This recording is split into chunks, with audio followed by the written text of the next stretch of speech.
Welcome into the show, guys. We are all smiles. I didn't expect us to be all smiles the way this game was going, but the Rockets get a big win, their first win against an above 500 team this year, 122 to 115 in Milwaukee. I'm here with Ben DuBose, Paulo Alves. You guys know both of those guys on Twitter. You can see their handles as well here.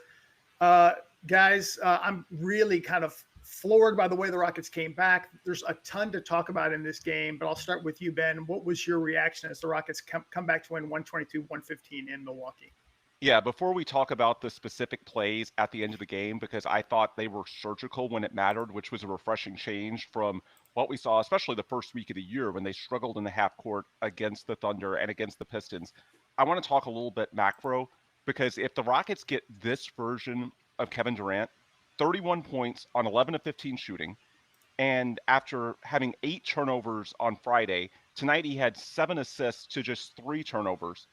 If you get this version of Kevin Durant, and it's not like we're asking for a ton. I mean, the last road trip, the games he had in Toronto and Boston were amazing. If you get this version of KD, and that's for the game as a whole, he was even better down the stretch in the last 5 minutes, which we'll get to.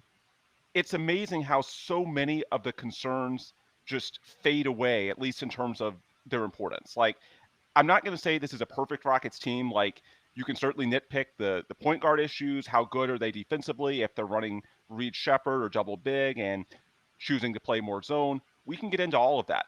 But if you have this version of Kevin Durant, and last week for the most part you didn't, you're probably going to be fine, because when you have 2 All-Stars, and Amen Thompson is someone who's not there yet, but he has the capability of playing at that level. We saw it in Memphis. Then a lot of your other concerns aren't going to be quite as important. And I just think that's so important to hit home off the top. And last week, the first 2 games, KD shot like 30%. And even though they were both wins, that one against Dallas was a lot uglier than you would have liked. The shooting ticked back up in San Antonio, but he had the 8 turnovers. Tonight, he put it all together. It was like he was on that last road trip. And when you get that version of Kevin Durant, the y'all know who I am version, then this Rockets team, it's amazing how much bigger the buffer is. And Paolo, I'll kick it to you on this. So let's talk about clutch Kevin Durant. Obviously, that's what he's known for. There's this stat going back to the start of the decade. I don't have it in front of me right now, but basically, since the calendar turned to the 2020s, of all the Tier 1 NBA stars, KD has the best record when games are decided by 5 points or less, in large part because of what we saw tonight. I also think his ability to shoot at all 3 levels is particularly important late in games, because defenses have to account for every inch on the floor against him. So, Paolo, who would you prefer in the clutch? The Kevin Durant we saw tonight, or the Davis Mills that we see when the Texans are largely playing for draft positioning in the fourth quarter? Listen, that's a really tough choice, because we're it basically comes down to sample size, right? Do you want the guy who's 100% win rate when you want to lose the game, or do you want the guy who's an all-time great and has a lot of games where he's been clutch, but has also lost some? I mean, I think it's a very tough call. That being said, and then Davis Mills props aside, I'm still revising my take of the Texans should be taking or not. Um, I think it's not just because he's so good in the clutch. It's because this team defensively is, I think at this point we can just say it, is not as good as it was last year. And at certain points they cannot get stops. Like there were huge stretches of the game where the Bucks are basically automatic 2 points, especially with Giannis there, in which at that point it's not really just how good he is closing, is that he's keeping us in game by how consistent he's been scoring. Meanwhile, we're trying to figure out those defensive issues, right?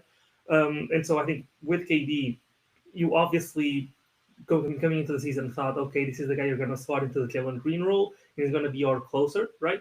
But I do think it cannot be understated what he's been doing, keeping us in games, making shots that only he can make. In situations, sometimes it breaks apart a sequence where we've turned over the ball a lot. Sometimes it's just one of those, great offensive teams go back and forth where you can't stop, you can't be stopped and you can't stop anybody. And he has been our go-to guy in those situations. Obviously, Sengun has been great as well. Don't want to take anything away from him, and in the sense that he's making that offense stick when we don't have a point guard. But yeah, KD is a great closer, but we cannot forget how well he's played to keep us in games going late into fourth quarters. Yeah, I mean, Durant was just unbelievable. Can't say enough good things about him in this game. 11 of 15 from the field, as you pointed out. Guys, 31 points overall, but 7 assists. And we can talk about that as well for Kevin Durant after having 8 turnovers in the San Antonio game. That was really good to see because he is your closer, your best offensive player, the guy you want to have the ball in his hands at the very end to get the big shot.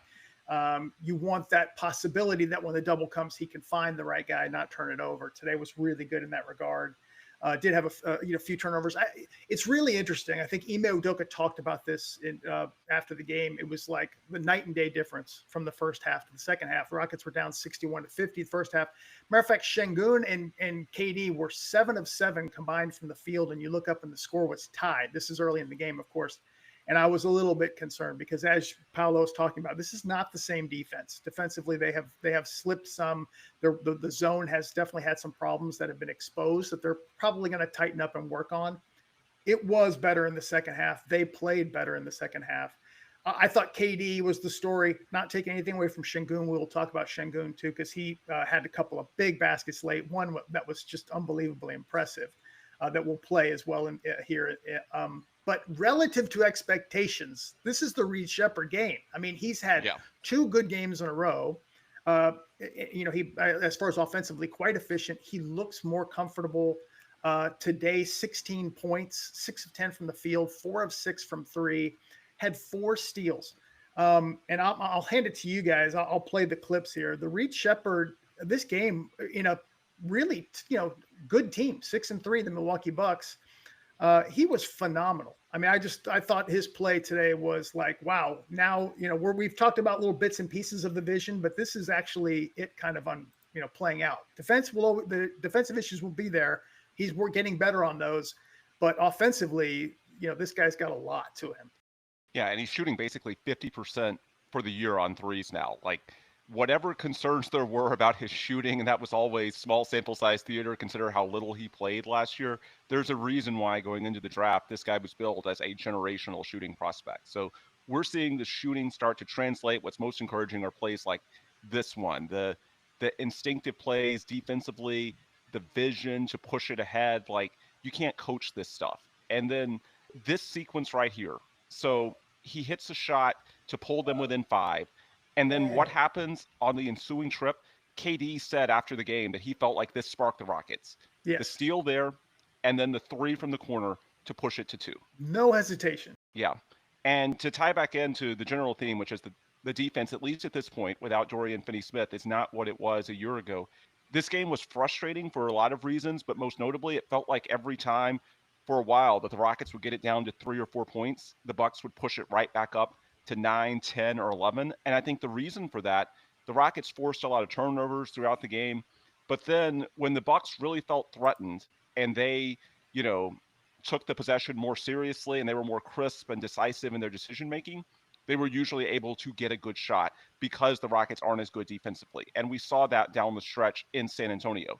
Well, what happened in the fourth quarter, the Rockets, Reed sparked them. I think KD is absolutely right in saying that. Like, those weren't traditional stops. Those were Reed going out of his way to make some home run plays defensively, which he is capable of making. Like, for all the critiques, he can make those types of plays, and they have a ton of value. He also had a big block defensively down the stretch of that game. And then what we saw down the stretch, once first KD and then Alperen Sengun made those plays in the half court late in the game, it felt like the Rockets gave the Bucks a haymaker, and then the game pressure is what forced the Bucks to get a little bit tight, I thought. We saw Giannis miss some free throws late. Like, on paper, the Rockets, between 2 All-Stars and Kevin Durant and Alperen Sengun, and first it was KD, then he drew a little bit of attention, and then Alpi took advantage of that gravity and made a couple of huge plays himself. KD was also a great passer in that stretch, had the dime to Bari for the 3 that put them ahead, I think, for the first time since the first quarter. When you are able to deliver that type of haymaker, and I know they hadn't early in the year, but there's a ton of small sample size theater to it. We're just 3 weeks into the season. Even if your defense isn't great for the game as a whole, then that type of game pressure is going to force the other team to get a little bit tight. And I thought that's what happened down the stretch of that game. So I think, it starts with Reed making some home run plays on both ends of the court to keep the Rockets competitive. And then down the stretch, I think what basically happened, KD and Sengun were so lights out efficient offensively that it forced Giannis and the Bucks to get a little bit tight, and ultimately that was enough to swing the game. Yeah, and regarding Reed, right? At a certain point, like you're talking about a 6'2" guard, and we've seen 6'2" guards historically. You're typically like Reed's. I don't think Reed's ever going to be like a great on-ball defense. First guy defending their primary ball handler, and he might not ever be a positive defender, even if he's average. The fact that he's such a good playmaker, getting steals and blocks, obviously that's not all defense is about. But maybe you can make up for some of your deficiencies when it comes to playing straight up defense. When you get those steals and you are able to not only get the steals, but then have the crisp decision making that is shown tonight in transition, making sure that you make the right play and you actually convert those turnovers into points, which is something that Rockets at times struggled with.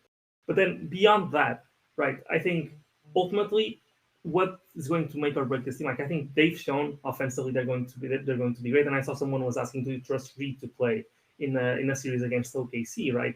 I think eventually, as this team gels more and more together, I think it's taken longer on defense. But I do think that we have the personnel to be a better defensive team than we have been thus far. Right? The same guys that were there last year are still there, besides Dillon Brooks, who we think will be replaced in large part by Dorian Finney-Smith. And if there's anything I can say with 100% certainty is that I trust Ime Udoka to eventually be able to get the most out of his personnel defensively. We saw it in Boston, a team that when they went to the finals and played against the Warriors, they flipped the switch defensively in the middle of the season because Ime was trying stuff out, and eventually he landed on what the best strategy was to get the most defensively out of the players that he was getting at the time.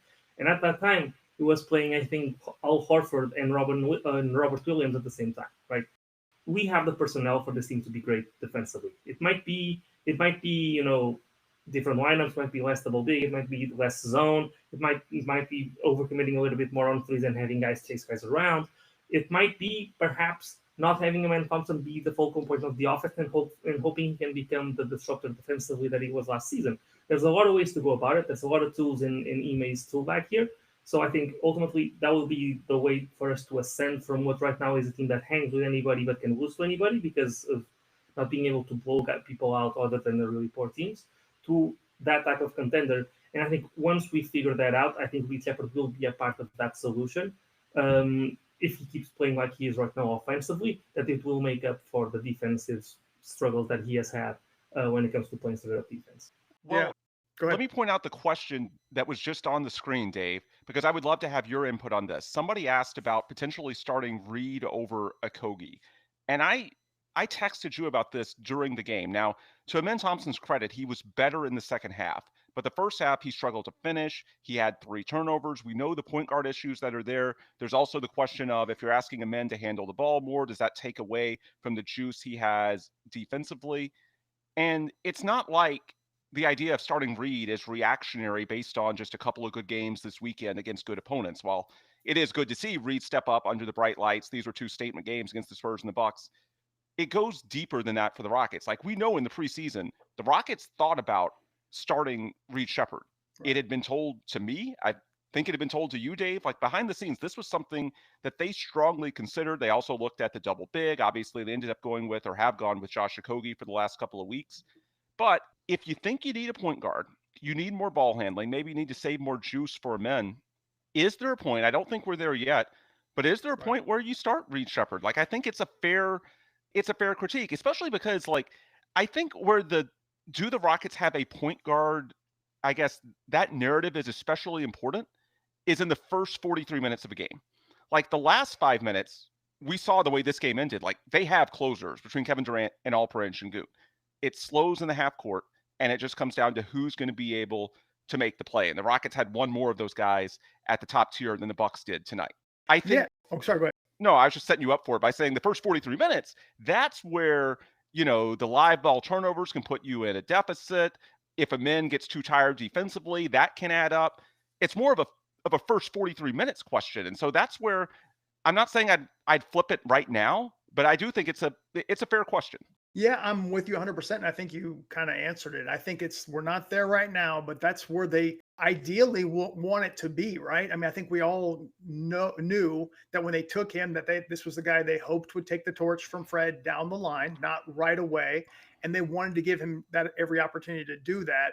It could be also a little bit matchup dependent. I mean, Milwaukee's a really good team, so I'm not taking anything away from it. They're not the physicality team that we've seen in some of these other ones. And that's going to be a little bit tougher for Reed. Again, I'm not taking anything away from this incredible showing he had tonight. Just saying that, it's just going to take a little bit of time. But I think ultimately he'll be given every opportunity to take that starting job because that's what they want for him. I don't know if you think anything differently on that, Paulo. Yeah, I think I'm with you guys as well. I think eventually he will take over that, especially because of what it does defensively for the team in order to let Amen Thompson be more active and being in more positions to make those disruptive plays. But what I will add as well is that while I do think that eventually it will happen, and I'm not sure if now is the time to do it, I do think that we also got to view this early season stretch as a little bit of a springboard to what's going to happen later in the season. I think if you can remain a competitive upper tier playoff team, be within 1-2 games of those, 2, 3, probably 2, 3, 4 seeds, I'm okay giving these reps to Amen and Reed as well. This goes for both of them because I do think it will pay off later in the season and later in their careers, right? You got to take the fact that Fred VanVleet is out also as an opportunity, and Amen's getting these reps, right? And sometimes it looks rough, sometimes he goes off for 30, and most of the time when he does, it's a little bit of that off-ball stuff, right? But at the same time, I think we'll see this will pay dividends down the line, and it might hurt a little bit right now. But once again, I think we've talked about this in the first version of this show I was on. This team is not optimized right now, right? And the fact that they are not optimized right now will make it so the weak links right now will be better later on in the season because they got these reps earlier. And it's not. I'm not even talking about this as a 2-3 year plan like we were back when we were tanking. I'm talking about for this season right now. These guys being in these positions will pay off within this season. This is not a long-term investment. It's an investment for this season as well. Like these 20, 15 games early on in the season will pay off in a playoff situation where maybe guys are out with more fouls. Maybe some guys got hurt, and we need these guys to step up. The fact that they're getting these reps now, even though it might cost us a few games, I think will pay off later on.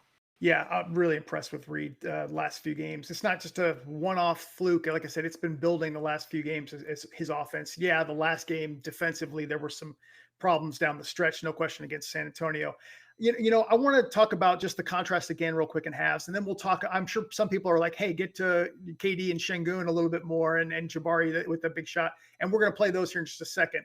But it was amazing in the first half. I'm watching this game, taking notes, and I'm like, the Rockets are becoming, at least I'm talking about in the first half when I'm watching this, a bad caricature of what people were saying they were. And it was like they were just turning it over like crazy. They had 11 in the first half. Sengun and Amen at this point in time at half had more turnovers than assists each. And they gave up 9 of 18 from 3-point range. And there was a play, I didn't pull the clip, but they broke that zone down where there was just a simple dunk down low, or maybe I can't remember, it was Miles Turner, like a simple, wide open shot underneath the basket. And I'm like, man, they are picking the zone apart. They made significant adjustments to the point where down the stretch, KD hit that incredible turnaround, got fouled. We'll play these clips. KD then found Jabari for 3 off the elbow. KD makes another incredible mid-range jumper, and then Sengun puts the nail in the coffin, had a little flip shot over Giannis, and then just this incredible, star level play by Sengun at the end where Giannis is chasing him all over. He gets around Giannis, and then he, kind of collides into Miles Turner, spins, scores, gets fouled, does the Sengun flex and the whole thing. And Rockets pull this game off. They were big offensively down the stretch. Like I said, we'll play these highlights, but it really was, to me, such a difference from the first half to the second. Yeah, and Reed had a lot to do with that. He made it run a lot more smoothly, I thought. In the first half, to your comments on it looking like a caricature at times, I would agree with you. I would point out that it's always going to look a little bit different when you start the group that the Rockets had, and especially when they go double big with the men at the point. But I also think, look, with the men, what needs to happen is that you offset the occasional turnovers and, maybe moving a little bit too quickly with him being lethal, going downhill, finishing near the rim, pressuring the rim and kicking it out.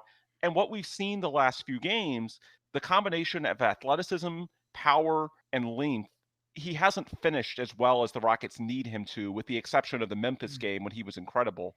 But Dallas, we talked about how after that block by Daniel Gafford early in the third quarter, he wasn't the same.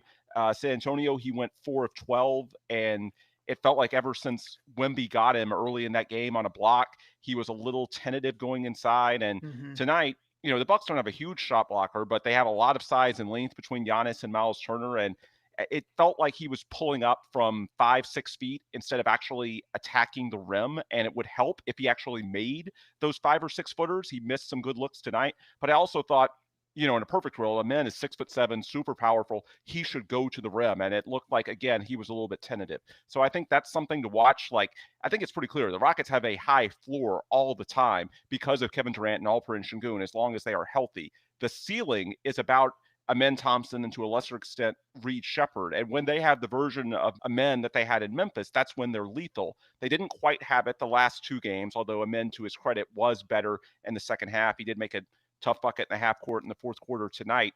So hopefully we see that more. He's still just 22 years old, year 3. He's still learning.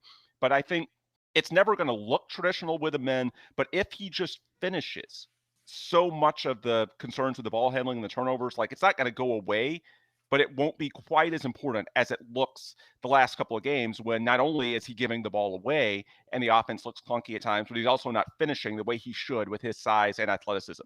And then late in the game, to spin it forward, one of the fun subplots for me to see Alperen Sengun take over down the stretch of that game. Guys, how fun do you think it was for him to do that against Giannis after that ridiculous Eurobasket storyline? Like, I'm sorry. Do you guys remember the aftermath of the Greece-Turkey game? I thought his comments on Giannis were so benign. It started with, I believe, Giannis is a great player, or Giannis is an amazing player, but he's not a great passer. That's totally reasonable. Like, that was a completely reasonable critique. Quite frankly, I hate, as a media member, I hate whenever we pile on athletes for giving quotes that aren't just boilerplate, because then we incentivize them to say nothing. No, it was a revealing quote of how Turkey wanted to defend Greece in that game. I believe it was either the quarterfinal or the semifinal, an elimination game that that Turkey and Sengun won against Greece and Giannis. And it turned into this whole international incident, basically. And it was a completely benign quote, I thought. Like, Giannis is a great player, but amongst all the great elements of his game, I would say passing is not quite as great as all the other elements. That's what Sengun was saying. And somehow, it started with wasn't Greece coached by Spanoulis, Rockets legend, Dave? Isn't that the Greece coach?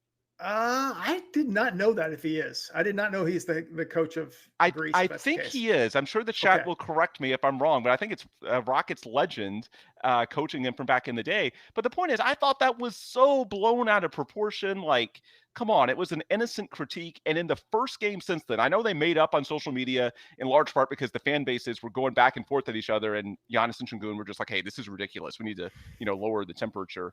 But for Sengun to do that in Milwaukee, including that last one, which was just an and one mixtape move, going the full length of the floor against Giannis, that had to feel so good for him. Of all the teams and players for him to do that against, I don't know if he'll say it post game, but privately, I bet you that it feels a little bit better for him that he did that against Giannis and the Bucks. Yeah, and being fair, it's not like Giannis had a poor game himself. Obviously, down in the clutch, he missed those 2 free throws, which was, really killer. But Giannis was having a nice game himself, so this was a little bit of those, type of legacy games. Like, I'm here, I'm going one-on-one with you. Obviously, KD helped as well. But I also think that something that I found, not necessarily funny, but among those plays, there were points where I thought Sengun had a chance to kick out for a 3. And it felt like it was very intentional of him to take it all the way himself and to, that's a star mentality. And we saw, and I don't think Sengun's ever been someone who's scared of the moment, but perhaps at a certain point, the right play would have been to kick out for a 3, but it's a high variance shot, right? And he took it upon himself, took it to the rim, got that end one, got that little floater as well. Just to say that I do think that there was something with Sengun mentally to close this game, that it wasn't just, business as usual. Let me try to let me work as a computer and make the right play every time. Sometimes the right play when you're a star is to take it to yourself, because even the best 3-point shooters are, in the clutch, talking about a small sample, right? The best 3-point shooters are what, 40%? 40% of the 3 versus, I'm the star, I'm going to take my 2 and I'm going to make it 60% of the time. rather go for the 2 because it's a lot lower variance. So yeah, I did think that Sengun was in with a different mentality. And Dave, I looked it Yep. up. Vasilis Spanoulis, Rockets legend, is the Greece coach. I did And not so know that. he is the one who blew it up. If you notice how it went down after the Eurobasket game, eventually they asked Giannis about it, but it was Spanoulis that made it into this huge international controversy. So, I guess the highlight of the Spanoulis era was getting traded for Luis Scola, which also indirectly led to the infamous Woj on John Hollinger burn for how Yes. bad that trade was for the Spurs. Yeah. Dave, as a longtime Rockets fan, I'm assuming your favorite Spanoulis memory with the Rockets was that he was traded for Luis Scola, right? Well, that and also that he's T-Mac in Greece. I don't know if you remember that, but Jeff Van Gundy saying very clearly, basically airing Spanoulis's laundry to the whole world, saying that he said behind the scenes, well, in Greece, I'm the T-Mac, I'm the guy who gets the ball, and boy, that was humiliating. But yeah, I mean, it didn't quite pan out. He went back and had a very, very successful career in Europe. On Sengun, I got to say all around his game tonight, very efficient. For me, it's efficiency and defense and three-point shooting that always concerns me about Sengun. But 10 of 15 from the field tonight, very efficient. Hit his only three-point attempt, very good sign. 11 boards, 7 assists. Did have 5 turnovers, but you'll put that aside. Just a really good game from him. Plus 21. Jabari, we were talking earlier, Ben, like he really wasn't, like he was missing shots. And I'm like, Jabari, you're killing me in this game. You look up, he leads the team in plus minus tonight with plus 25, hits that big 3. He did have one nice drive baseline where he scored, where he went, I believe, around Giannis. I can't remember if I'm remembering correctly. But overall wasn't efficient. Tari has been lights out from 3, crashed back to earth tonight, 0 for 5 from long range. We knew that was going to happen. He's not going to shoot 58% from 3 all season, but it happened really quickly, all in the first half. So just want to give, a little bit of mention to those numbers as well. Amen was not impressed in the first half. You already talked about this, Ben, but I was just disappointed with some of on offense, particularly how he was playing. I think that's going to, iron out some, but it was a little bit of a concerning game from him for me. But just overall, I'm just so impressed with how they came back, because I got to tell you, mentally, third quarter, I'm like, yeah, they're losing this game. Yeah, and to your point on Jabari, I want to underscore this was at least the 3rd game this season where he's hit a huge 3 down the stretch of this game. It happened opening night in OKC, and I think the first overtime. It happened late in the Detroit game, which brought him back to within 2 with a couple of minutes left. And obviously, it was the go-ahead tonight. And I think that's so important. If you're a role player like Jabari, you can't get scared. If you start off 4 of 14, which I think he was, you've got to have, to go back, 20, 30 years, you've got to have that Mario Elie, Robert Horry ability to tune it all out and trust your process. And even if you're not making on a given night, if the ball gets to you and you have a clean look, put it up. And I think that's what Jabari has done this season. I think the last couple of years, he hasn't always done that. He's sort of faded a bit. This year, he hasn't. And his ability to take and make those shots, like obviously he deserves a lot of credit for, he's living up to the Big Shot Bari nickname, but just the willingness to fight through it, to keep playing. I think there's a lot of value in that. Like, Paulo, we're going to do one of our episodes on Rockets Launch Pod this week, doing player grades, in which we'll talk more about some of the role players than we have tonight, going up and down the roster among rotation players. But I just think when you go down the rotation, and you're not talking about the high usage guys, when you're going down to 4th, 5th, 6th, 7th, those spots in the rotation, and Jabari's, probably 4th right now, so much of it comes down to your willingness to play through a bad night. And I thought that's what he did tonight. Like, he missed some easy shots. He thinks he should be a lot better, and he probably should be. But, like, there's something to be said, right? That if you're a role player, you've got to trust your process. You can't get phased. He's now in year 4, so he's grown up a lot. Like, you just got to, if you have the right shot the way he did, trust your mechanics, let it fly. And I just think I think that's super valuable for a role player, especially on a Rockets team like this. They've been math disadvantaged a lot this season. Maybe that, comes into a little better balance with Reed Sheppard. They can put up more threes, but, the Rockets need to take more threes. And if you're a role player like Jabari Smith, Tari Eason, you've got to let it fly, right? Like, even if you're having a bad night, you just got to put it up.